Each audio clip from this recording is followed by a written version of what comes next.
The feud between Governor Seyi Makinde and the FCT minister Nyesom Wike seems to have escalated with the recent claims by the Oyo State governor that Wike told the present president that he was going to hold the PDP down in the next election for him.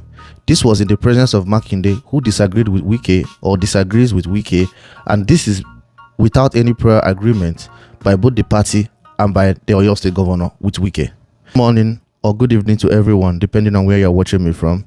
Welcome to the Raging Hot My podcast. Please like, subscribe, drop your comments if you're enjoying my podcast. This podcast session is set to be a firebrand. Now I'm going to take you to 3 talking points. Talking point number 1. Is Wike an opposition leader or an APC undercover agent? This is important because Makinde's recent statement suggests that Wike is intentionally keeping the PDP in a state of permanent crisis to ensure there is no viable opposition to President Tinubu in 2027.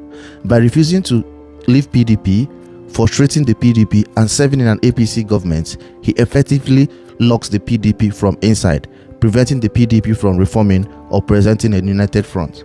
Now, it's very, very shocking that Wike serves in the government of an APC or in an APC government. Yet, he claims to be the leader, not one of the leaders, but the leader of the PDP. It's shocking how the leader of the PDP is not just a cabinet member of an APC government, but also a vibrant member of that government. How is he going to lead the PDP when he is in constant bed with the APC? This is a pattern of politics that Nigerians have not seen. Yes, there was a time Chief Bola Ige served in the government of General Olusegun Obasanjo. But Chief Bola Ige was not as vibrant as Wike is, and he wasn't the leader of the AD then. He was one of the leaders. It's not like Wike is a technocrat. It's not like Wike has succeeded outside politics. This is a man that has no private sector experience. He has never worked. He doesn't have any experience apart from politics. This is a man that after graduating from law school went straight into politics. So Wike doesn't know anything that isn't politics. Then he became the Obiakpo local government chairman. So it's not like he's bringing a private sector experience or enterprise or private sector whatever to the APC government. What he's bringing is political. He has no experience. There's nothing he has done on a personal level, and that is why he will never leave government, or he finds it difficult to quit politics. This is why, despite serving as the chairman of Obiakpo local government, which is one of the richest local governments in the whole country, despite being a former minister, a junior minister, a minister of state for education, despite being a former governor, he can't leave, he can't quit. His bread and butter is in politics. He is used to enjoying the power that comes from being in the corridors of power, the audience, and maybe the funding. Because we all know how he brags, how rich he is, the kind of cars he drives, the kind of drinks he can afford. All these are possible because he's always in the corridor of power, because he's always in power. So one of the best ways to frustrate the PDP in order to show his loyalty to the president is for him not to ever leave the PDP.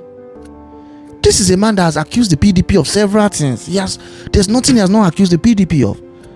This is a man that every 2 seconds, every 2 days, he calls press conference to say all sorts of things about the PDP. And I know you have this question in your mind. Why can't he leave? If he's so much aggrieved, if he so much has problems with the PDP, why is he still in the PDP? My friend, Wike is not in the PDP to revive the PDP. He's not in the PDP to help the PDP. He's not in the PDP to structure the PDP. He is in the PDP to frustrate the PDP.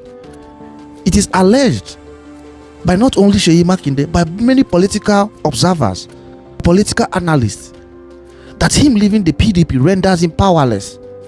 Because what he brings to the table to the present government is making sure that the biggest opposition to the APC is in perpetual coma. It's in a vegetable state. Because if he joins the APC, then the PDP is free. They can restructure. They can become whatever they decide they want to become. They can unite. But they will find it almost impossible to unite with Wike in the PDP. Because as the FCT minister, He has the power, or he has certain powers to buy, and also the funds to buy certain followers. So this means there will always be some bickering. There will always be some friction between some members loyal to him and some members loyal to some of the governors like Seyi Makinde. So also joining the APC means he's now almost late, although we can never be late in politics, or it's better late than never. But now he will go to a party where he will now be answerable to so many people. So one of the best jobs he can do is to do it from outside. So how did he promise the president? You see how Nigerian Democrats, and this is the Wike that always talks about opposition. During the presidency of Muhammadu Buhari, he was always claiming he's in the opposition. The opposition has to fight. Nigerian opposition is the best. How the opposition is the best thing to happen to democracy. This is the same man that said this, that made these statements, that is frustrating the PDP or the opposition. That's why I always tell you guys, don't go with what they say. They can always say things to make you feel they're on your side. These politicians always say the right things, but when it comes to doing what they say, they fail.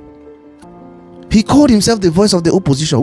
Before 2023, he said he was the voice of the opposition. He said he was the opposition, the voice of the voiceless, the voice of the South.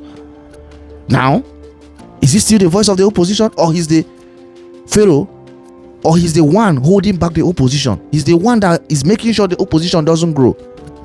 He appoints caretaker committee. He takes the party to court. He disbands. What is he really fighting for?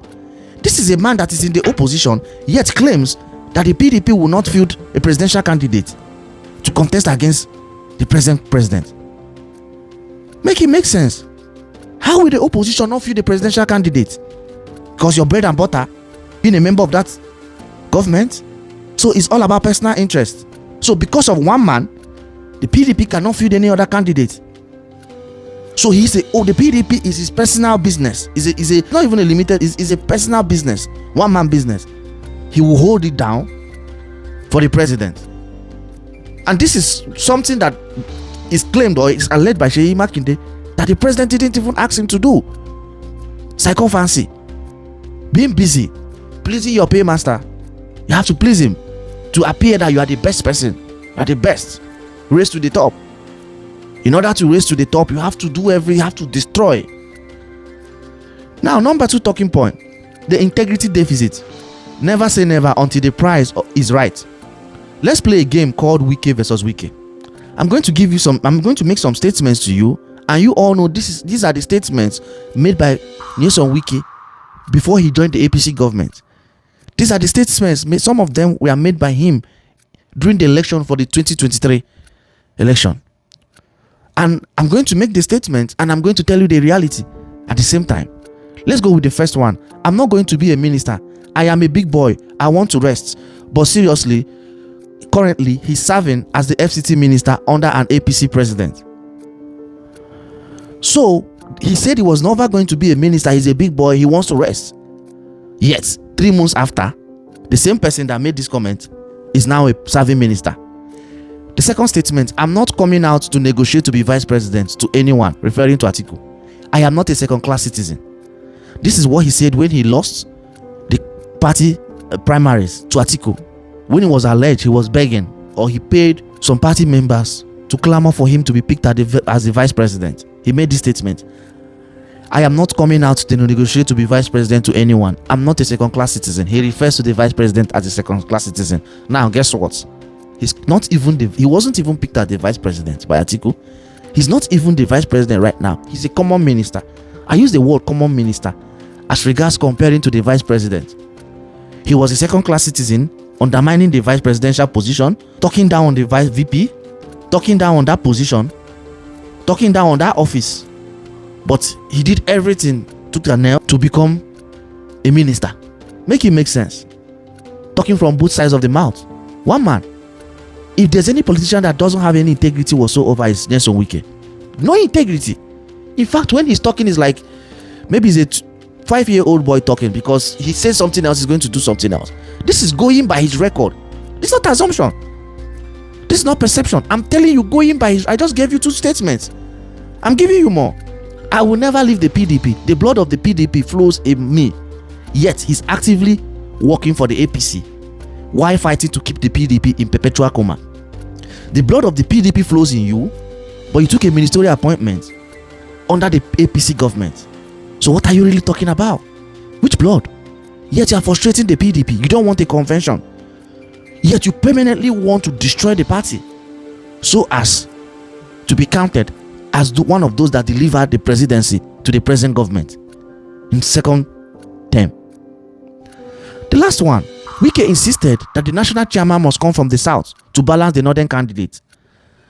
This is what he said. That was one of his grounds with Atiku's candidacy, because then chairman Ayu was from the north, Atiku was from the north, and he claimed you can't have a chairman and a presidential candidate both from the same region. But he's now fighting a southern-led party structure in the PDP simply because he no longer controls the leadership. So when Wike complains about south and north, it's not south. It's all about control. He wants control. He thrives control. He tests for control. He works for control. He's sleepless for control. Day and night, he's always thinking. It's all about control. You can look at the problem in Rivers State, for example, with Fubara. It's still control. It's still control, and this is the person that claims he's in the opposition or is the voice of the opposition. But that opposition is the voice of control simply because Governor Fubara has decided that he can no longer be controlled by him. He's going to respect him, but he's not going to defer to him. That is why he's decided to fight him tooth and nail. That's why he's decided to destroy not just the party but the state. A state he was a governor for 8 years.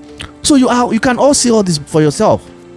The third talking point: from democracy to despot, the my way or highway doctrine. Wike doesn't want to lead the PDP. No, that's far from it. He wants to ruin it.